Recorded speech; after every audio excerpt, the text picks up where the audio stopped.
A comunidade Narrações Imersivas acaba de chegar.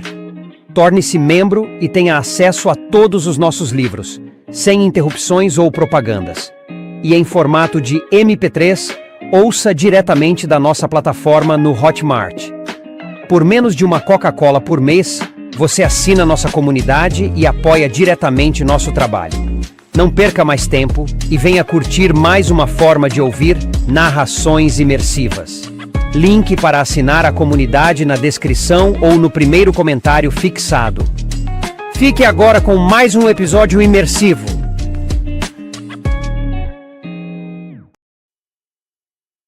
Percy Jackson e os Olimpianos.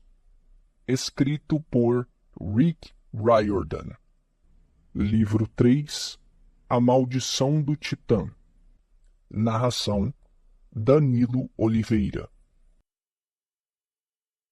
Capítulo 5. Faço uma ligação subaquática. Eu nunca tinha visto o acampamento meio-sangue no inverno, e a neve me surpreendeu. Ora, o acampamento tem o último modelo de controle mágico do clima. Nada atravessa seus limites a menos que o diretor, o Sr. D, queira.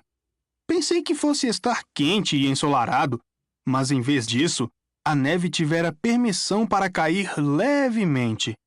O gelo cobria a pista de carruagens e os campos de morango. Os chalés estavam decorados com minúsculos pisca-piscas, como luzes de Natal, só que pareciam bolas de fogo de verdade. Mais luzes brilhavam no bosque e, o mais estranho de tudo, um fogo bruxuleava na janela do sótão da casa grande, onde vivia o oráculo, aprisionado em um velho corpo mumificado. Eu me perguntei se o espírito de Delfos estaria assando marshmallows lá em cima ou qualquer coisa parecida. "Uau!" exclamou Nico descendo da van. "Aquilo é uma parede de escalada?" "É", respondi. "Por que tem lava descendo por ela?" "Um pequeno desafio extra. Venha, vou apresentá-lo a Kiron." "Zoe, você já conhece..." "Conheço, Kiron", disse Zoe rigidamente.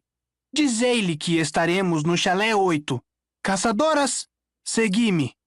"Vou indicar o caminho", ofereceu-se Grover. "Conhecemos o caminho." "Ah, sério? Não é trabalho nenhum. É fácil se perder aqui se você não..." Ele tropeçou numa canoa e se ergueu ainda falando. "Como meu velho pai bode costumava dizer. Venham." Zoe revirou os olhos, mas acho que concluiu que não tinha como se livrar de Grover. As caçadoras colocaram as mochilas e os arcos nos ombros e seguiram em direção aos chalés. Quando Bianca de Ângelo começava a se afastar, inclinou-se e sussurrou alguma coisa no ouvido do irmão. Olhou para ele em busca de resposta, mas Nico se limitou a franzir as sobrancelhas e a se afastar dela. "Cuidem-se, doçuras!"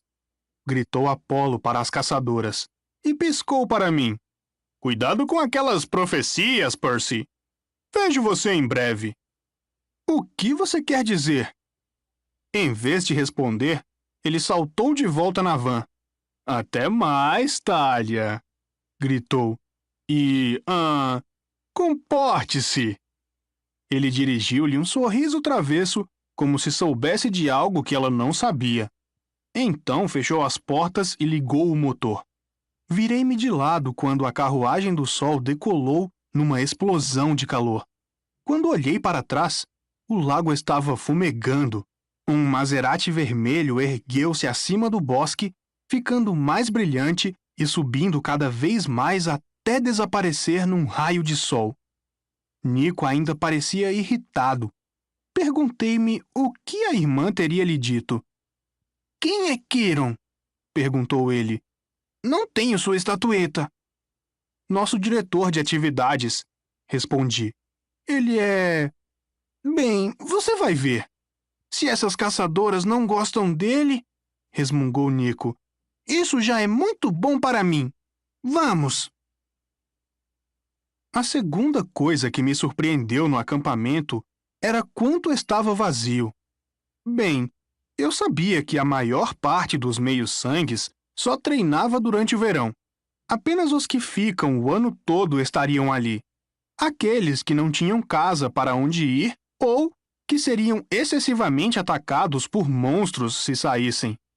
Mas tampouco parecia que estes eram muitos. Avistei Charles Beckendorf, do chalé de Hefesto, alimentando a forja do lado de fora do arsenal do acampamento.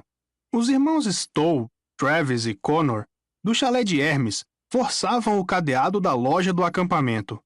Alguns garotos do chalé de Ares travavam uma guerra de bolas de neve com as ninfas dos bosques à margem da floresta. Isso era tudo. Nem mesmo minha antiga rival do chalé de Ares, Clarice, parecia estar por ali. A casa grande estava decorada com fileiras de bolas de fogo vermelhas e amarelas que aqueciam a varanda, mas aparentemente não ateavam fogo a nada. Lá dentro, as chamas crepitavam na lareira. O ar cheirava a chocolate quente. O Sr. D, o diretor do acampamento, e Kiran jogavam cartas tranquilamente no salão.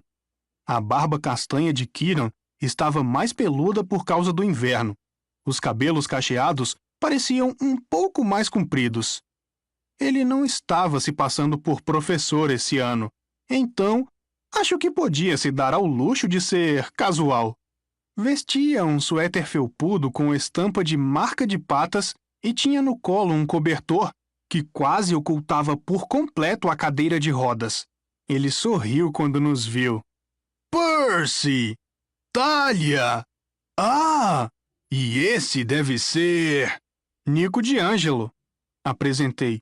Ele e a irmã são meio-sangues. Kiran deu um suspiro de alívio. Vocês tiveram sucesso, então? Bem... Seu sorriso desapareceu. Qual o problema? E onde está Annabeth? Ah, puxa! Disse o Sr. D numa voz entediada. Mais um perdido? Tentei não prestar atenção ao Sr. D, mas era difícil ignorá-lo em seu conjunto de estampa de leopardo laranja neon e os tênis de corrida roxos, como se o Sr. D tivesse corrido um único dia em sua vida imortal. Uma guirlanda de louro dourada estava caída de lado em sua cabeleira negra cacheada, o que devia significar que ele havia ganhado a última partida. O que quer dizer? Perguntou Talia. Quem mais está perdido? Nesse exato momento, Grover entrou trotando na sala, sorrindo feito louco. Ele tinha um olho roxo e linhas vermelhas no rosto, que pareciam a marca de uma bofetada. As caçadoras estão todas acomodadas. Kiran franziu o senho. As caçadoras, é? Vejo que temos muito que conversar. Ele olhou para Nico. Grover, talvez você devesse levar nosso jovem amigo para o gabinete e lhe mostrar nosso filme de orientação. Mas... certo. Sim, senhor. Filme de orientação? Perguntou Nico. A classificação é livre para todas as idades, porque Bianca é um pouco rigorosa. É livre, sim, respondeu Grover. Legal! Feliz, Nico seguiu-o para fora da sala. Agora, disse Kiran a Talia e a mim, talvez fosse bom vocês se sentarem e nos contarem toda a história. Quando terminamos, Kiran voltou-se para o Sr. D. Devemos começar uma busca por Annabeth imediatamente. Eu vou! Talia e eu dissemos ao mesmo tempo. O Sr. D fungou. Claro que não! Talia e eu começamos a contestar, mas o Sr. D ergueu a mão. Seus olhos exibiam aquele fogo purpúreo de fúria que, em geral, significava que alguma coisa ruim e divina iria acontecer se não calássemos a boca. Pelo que vocês me contaram, disse o Sr. D, ficamos no 0-0 nessa brincadeira. Lamentavelmente, perdemos Annabeth, corrigi. Ela estava no acampamento desde os 7 anos, e até hoje o Sr. D fingia não saber seu nome. Sim, sim, disse ele. E você conseguiu um garotinho irritante para substituí-la. Portanto, não vejo nenhum benefício em arriscar outros meios-sangues num resgate ridículo. A possibilidade de que essa menina N esteja morta é muito grande. Eu queria estrangular o Sr. D. Não era justo Zeus tê-lo mandado se desintoxicar como diretor do acampamento por 100 anos. O objetivo era que fosse uma punição para o mau comportamento do Sr. D no Olimpo, mas acabara sendo uma punição para todos nós. Annabeth pode estar viva, argumentou o Sr. Kiron, mas eu podia ver que ele estava se esforçando para se mostrar otimista. Ele havia praticamente criado Annabeth aqueles anos todos em que ela fora campista de tempo integral, antes de ela fazer uma segunda tentativa de morar com o pai e a madrasta. Ela é muito inteligente. Se nossos inimigos estão com ela, Annabeth vai tentar ganhar tempo. Talvez ela até mesmo finja cooperar com eles. Isso mesmo, disse Thalia. Luke ia querê-la viva. Nesse caso, disse o Sr. D, receio que ela tenha de ser esperta o bastante para escapar sozinha. Eu me levantei. Percy! O tom de Kiron era cheio de advertências. No fundo da mente, eu sabia que o Sr. D não era alguém com quem você quisesse se meter. Mesmo que fosse um garoto com transtorno de déficit de atenção e hiperatividade como eu, ele não ia dar moleza. Mas eu estava tão furioso que não me importava. O senhor fica feliz por perder outro campista, soltei. Ficaria feliz se todos nós desaparecêssemos. O Sr. D reprimiu um bocejo. O que foi que disse? Grunhi.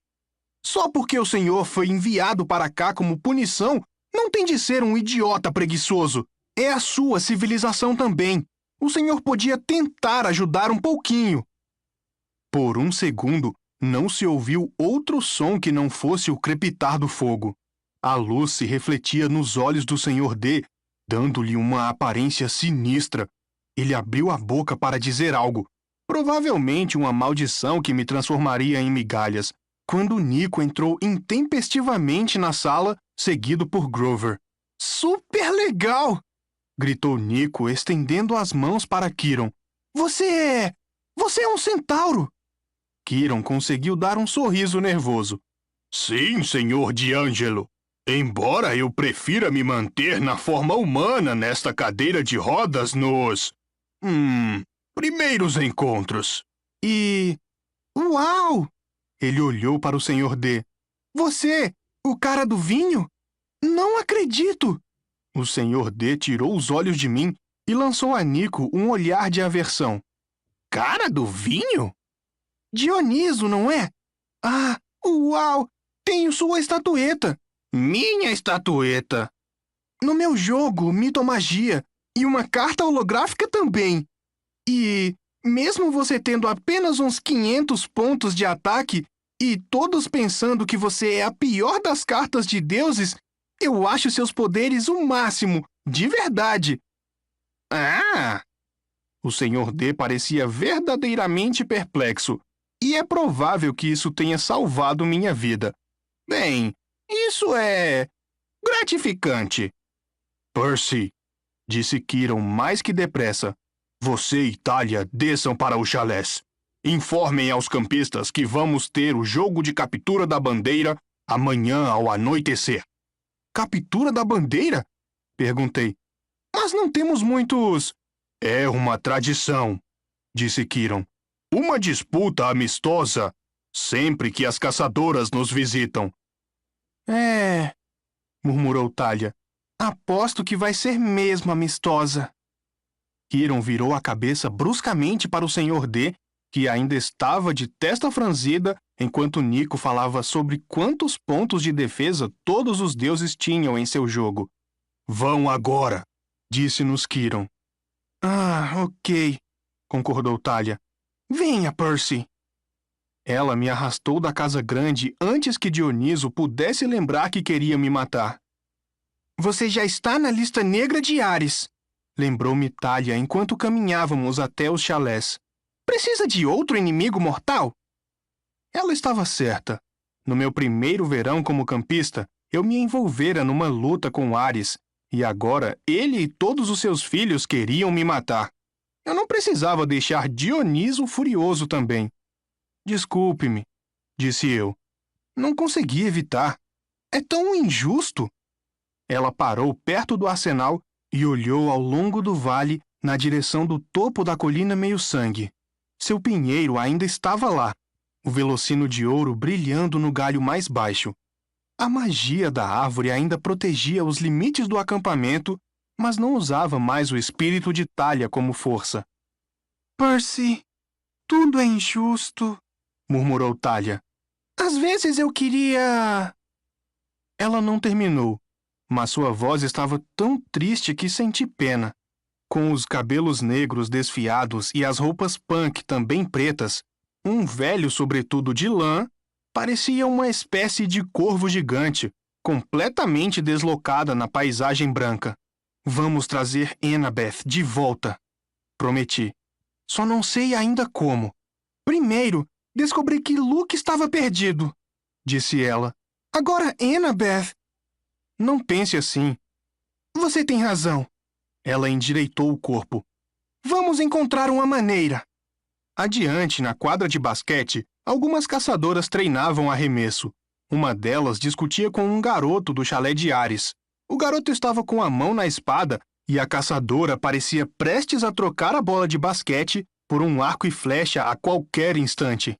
Vou acabar com aquilo, disse Thalia. Você, circule pelos chalés. Fale a todos sobre a captura da bandeira amanhã. Tudo bem. Você vai ser a capitã da equipe. Não, replicou ela. Você está no acampamento há mais tempo. Você é o capitão. Nós podemos... ser co-capitães ou algo assim. Ela parecia tão confortável com a ideia quanto eu, mas assentiu. Quando ela se dirigia à quadra, chamei. Ei, Thalia. Sim? Sinto muito pelo que aconteceu em Westover. Eu deveria ter esperado vocês. Tudo bem, Percy. Eu provavelmente faria a mesma coisa. Ela mudou o peso do corpo de um pé para o outro, como se estivesse tentando decidir se dizia algo mais ou não. Sabe, você perguntou sobre minha mãe e eu respondi um pouco mal. É que... Voltei para vê-la depois de 7 anos e descobri que ela morreu em Los Angeles. Ela bebia muito e parece que estava dirigindo tarde da noite há uns 2 anos e... Thalia piscou com força. Eu sinto muito. Sim, tudo bem. Não é que fôssemos muito ligadas. Eu fugi quando tinha 10 anos.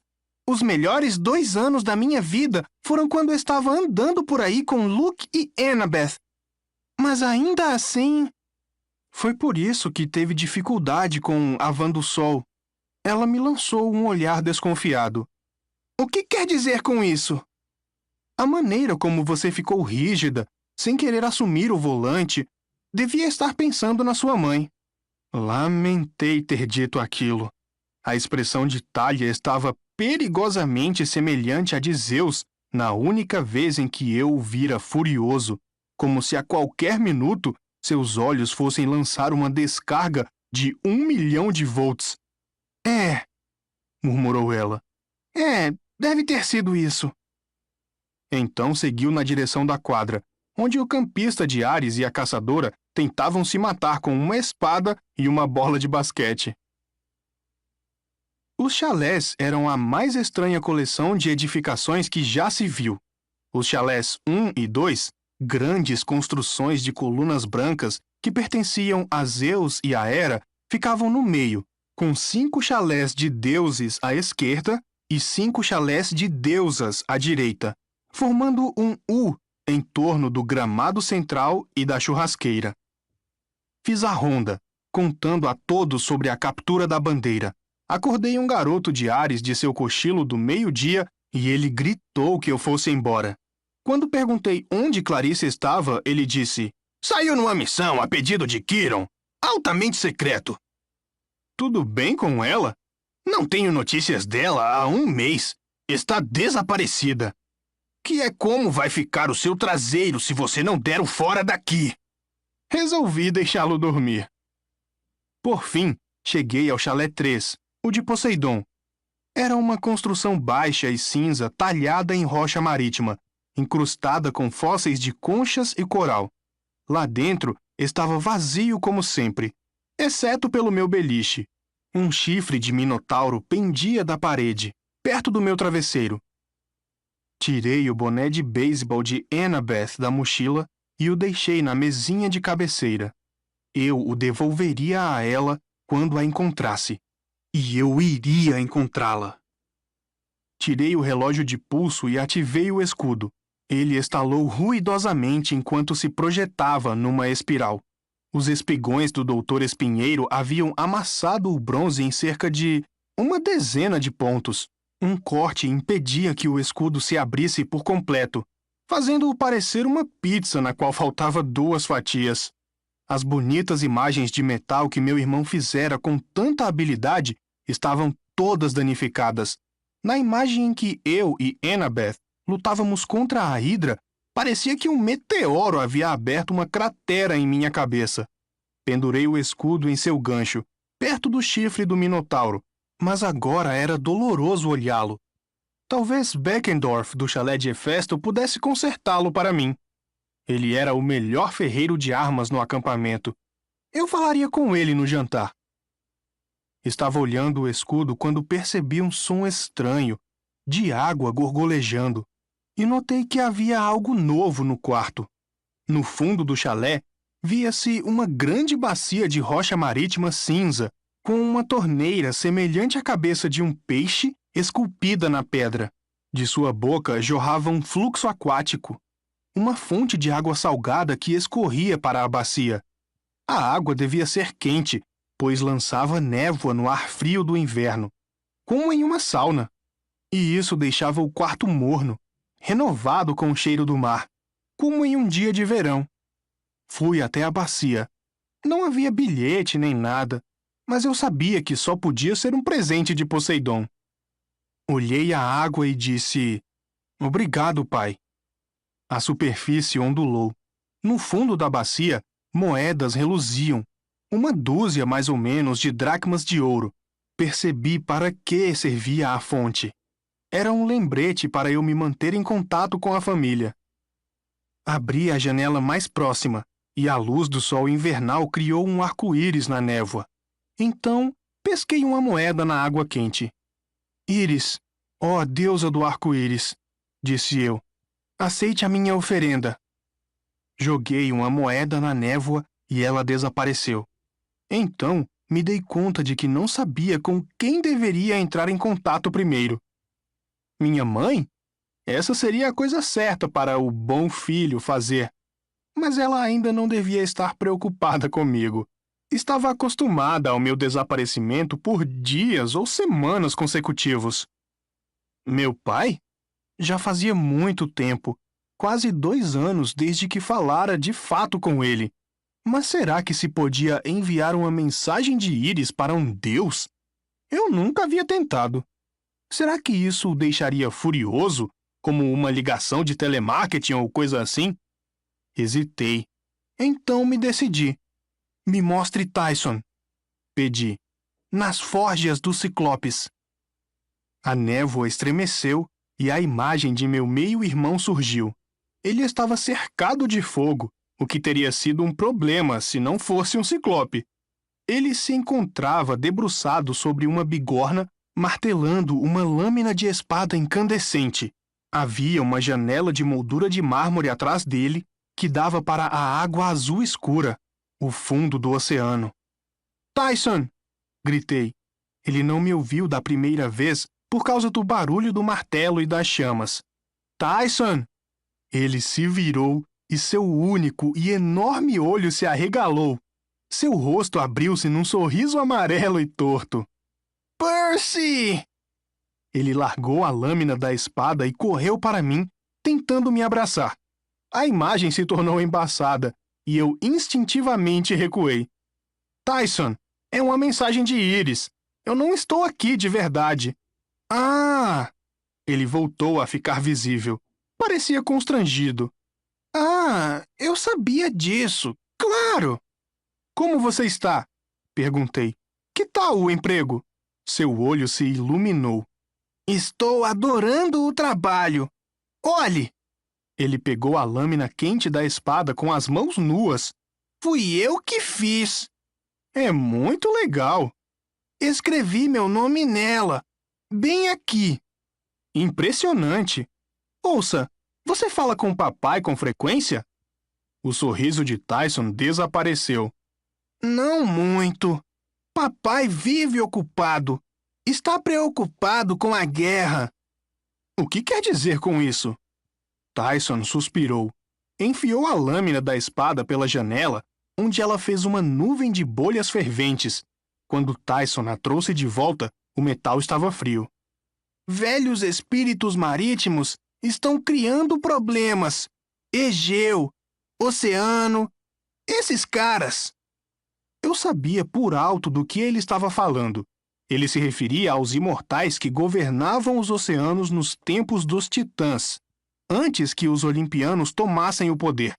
O fato de estarem de volta agora, com o titã Cronos e seus aliados ganhando força, não era nada bom. Tem alguma coisa que eu possa fazer? Perguntei. Tyson sacudiu a cabeça chateado. Estamos armando as sereias. Até amanhã vão precisar de mais 1000 espadas. Ele olhou para a lâmina de sua espada e suspirou. Os velhos espíritos estão protegendo o barco malvado. O Princesa Andrômeda? Perguntei. O barco de Luke? É. Fazem com que seja difícil encontrá-lo. Protegem-no das tempestades de papai. Caso contrário, ele o despedaçaria. Despedaçá-lo seria bom. Tyson se animou, como se tivesse acabado de lhe ocorrer outro pensamento. Annabeth, ela está aí? Bem... Meu coração me pareceu uma bola de boliche. Tyson achava que Annabeth era a melhor coisa do mundo depois de manteiga de amendoim. E ele amava manteiga de amendoim. Não tive coragem de lhe dizer que ela estava desaparecida. Ele começaria a chorar tanto que provavelmente apagaria todas aquelas chamas. Bem, não, ela não está aqui agora. Cumprimente-a por mim. Ele sorriu radiante. Meus cumprimentos para Annabeth. Ok. Tentei desfazer um nó na garganta. Farei isso. E, Percy, não se preocupe com o navio mau. Ele vai embora. O que quer dizer? Canal do Panamá. Bem longe. Franzi a testa. Por que Luke levaria seu navio de cruzeiro infestado de demônios para lá? A última vez em que o tínhamos visto, ele estava navegando ao longo da costa leste, recrutando meios-sangues e treinando seu exército monstruoso. Muito bem, disse, sentindo-me inseguro. Isso é... bom, eu acho. Nas forjas, uma voz masculina gritou algo que não pude entender. Tyson se encolheu. Preciso voltar ao trabalho. O patrão vai ficar uma fera. Boa sorte, irmão. Ok, diga ao papai... Mas antes que eu pudesse terminar, a visão tornou-se mais tremulante e desapareceu. Eu estava novamente sozinho em meu chalé, sentindo-me mais solitário agora do que antes. Senti-me totalmente infeliz no jantar daquela noite. Certo, a comida estava excelente, como sempre. Não se pode errar com churrasco, pizza e copos de refrigerante que nunca ficam vazios. Os archotes e os braseiros mantinham o pavilhão ao ar livre quente, mas todos tínhamos de sentar com os companheiros de chalé, o que significava que eu estava sozinho na mesa de Poseidon. Regras do acampamento. Pelo menos os chalés de Hefesto, Ares e Hermes tinham cada um umas poucas pessoas. Nico sentou-se com os irmãos Stowe, pois novos campistas eram sempre colocados no chalé de Hermes se seu pai olimpiano fosse desconhecido. Os irmãos Stowe pareciam estar tentando convencer Nico de que pôquer era um jogo muito melhor do que mitomagia. Torci para que Nico não tivesse dinheiro para perder. A única mesa que parecia estar se divertindo de verdade era a de Ártemis. As caçadoras bebiam, comiam e riam como uma família numerosa e feliz. Zoe ocupava a cabeceira como se fosse a mãe. Ela não ria tanto quanto as outras, mas de tempos em tempos abria um sorriso. Sua fita prateada de tenente brilhava nas tranças negras de seu cabelo. Pensei que ela ficava muito mais simpática quando sorria. Bianca de Ângelo parecia estar se divertindo muito. Tentava aprender queda de braço com uma garota grandona que provocara a briga com o garoto de Ares na quadra de basquete. A garota maior a vencia sempre, mas Bianca não parecia se importar. Quando terminamos de comer, Quiron fez o costumeiro brinde aos deuses e deu formalmente as boas-vindas às caçadoras de Ártemis. Os aplausos foram bastante desanimados. Então, ele anunciou o jogo amistoso de captura da bandeira para a noite seguinte, o que teve uma recepção muito melhor. Depois disso, voltamos todos para nossos chalés no precoce toque de recolher do inverno. Eu estava exausto, o que significa que adormeci facilmente. Essa foi a parte boa. A ruim foi que tive um pesadelo e, mesmo para os meus padrões, foi impressionante. Annabeth estava numa encosta escura, envolta na neblina. O ambiente era muito parecido com o mundo inferior, pois imediatamente senti claustrofobia e não consegui ver o céu lá em cima. Apenas uma escuridão próxima e pesada, como se estivesse em uma caverna. Annabeth lutava para subir a colina. Antigas colunas gregas de mármore negro quebradas espalhavam-se à sua volta, como se algo houvesse causado a explosão de um edifício enorme. "Espinheiro!" gritou Annabeth. "Cadê você? Por que me trouxe aqui?" Ela escalou uma área coberta por destroços de uma parede e chegou ao alto da colina. Annabeth arquejou. Lá estava Luke e sentia dor. Ele se encontrava encolhido no chão pedregoso, tentando se levantar. A escuridão parecia ser mais densa ao redor dele, o nevoeiro espiralando, faminto. Suas roupas estavam em farrapos e seu rosto arranhado e encharcado de suor. "Annabeth!" ele chamou. "Me ajude! Por favor!" Ela correu até ele. Tentei gritar. "Ele é um traidor! Não confie nele!" Mas minha voz não saía no sonho. Annabeth tinha lágrimas nos olhos. Ela estendeu o braço, como se quisesse tocar o rosto de Luke, mas no último instante hesitou. "O que aconteceu?" perguntou ela. "Eles me deixaram aqui", gemeu Luke. "Por favor, isso está me matando."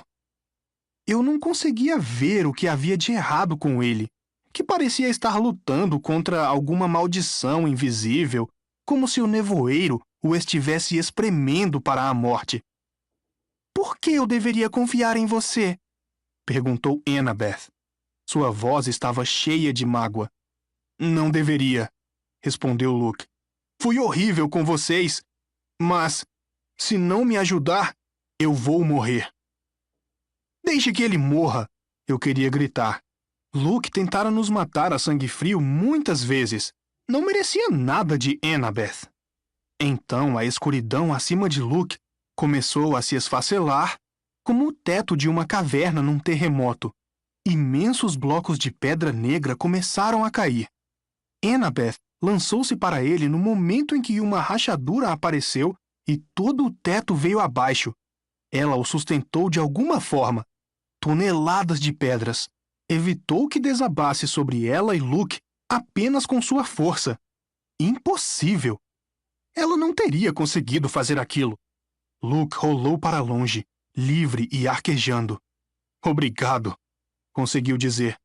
Ajude-me a segurar isto, gemeu Annabeth. Luke recuperou o fôlego. Seu rosto estava coberto de fuligem e suor. Ele se levantou vacilante. Sabia que podia contar com você. E começou a se afastar enquanto a escuridão ameaçava esmagar Annabeth. Me ajude, implorou ela. Ah, não se preocupe, disse Luke. Sua ajuda está a caminho. É tudo parte do plano. Enquanto isso, tente não morrer. O teto de trevas voltou a desmoronar, empurrando Annabeth contra o chão. Sentei-me rígido na cama, agarrando os lençóis. Não havia nenhum ruído em meu chalé, exceto o gorgolejar da fonte de água salgada. O relógio na mesa de cabeceira mostrava que passava pouco da meia-noite. Era só um sonho, mas eu tinha certeza de duas coisas. Annabeth corria um perigo terrível, e o responsável era Luke.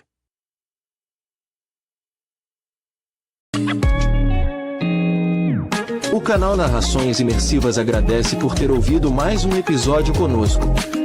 Acompanhe nossa página no Instagram e fique por dentro de todas as novidades do canal.